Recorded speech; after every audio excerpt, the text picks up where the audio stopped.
You know, I try to avoid doing this in my Sunday best.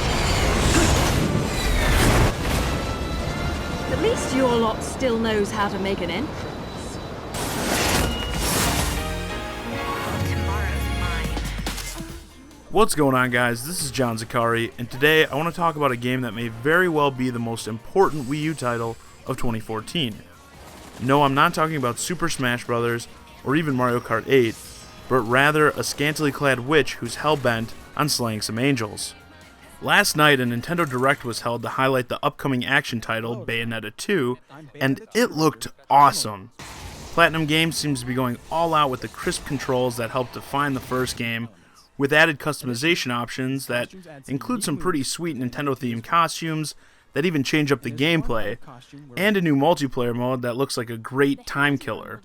But still, how could this be the most important game of the year for the house that Mario built?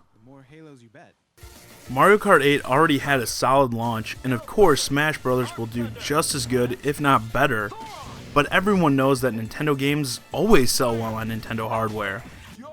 If you're already a Wii U owner, then you probably know that the system currently has little to offer outside of these Nintendo games. Most major game developers have all but abandoned the system outside of the occasional shoddy or incomplete port, which more often than not seems to play the worst on Wii U. And wouldn't you know it, Wii U owners don't want to buy these lesser versions of the games. And so this leads developers to argue that their games just don't sell well on Nintendo hardware, which results in even less support for the system. And this, for lack of a better word, mistreatment of Wii U owners by major publishers has conditioned many players to stay away from games that aren't Nintendo titles. Throughout all these lows, Platinum Games has been a standout supporter of the Wii U platform. The studio's first title for the Wii U, The Wonderful 101, was a totally new take on the action game genre that featured some of the most creative use of the Wii U's gamepad seen yet. It was truly a great game that actually was only possible on the Wii U. The problem was, it didn't sell very well. But despite the less than stellar sales for their first high-quality title, Platinum is still hanging in there with the development of Bayonetta 2, and like I said earlier, the studio seems to be putting a lot of effort to make this another standout title in the genre.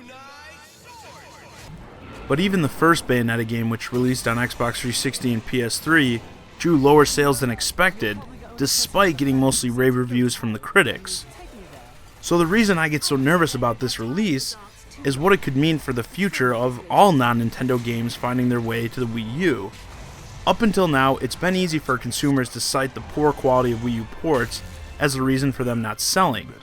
But if this game comes out and is considered a great game by the masses and still doesn't sell well, then it's going to be really hard to argue that developers should be taking the time to make quality games for the Wii U. And if Platinum doesn't find success the second time around with a name as big as Bayonetta, I couldn't blame them if they also left the Wii U behind for, say, the PS4 and the Xbox One. So I guess my call to action here is to please support this game.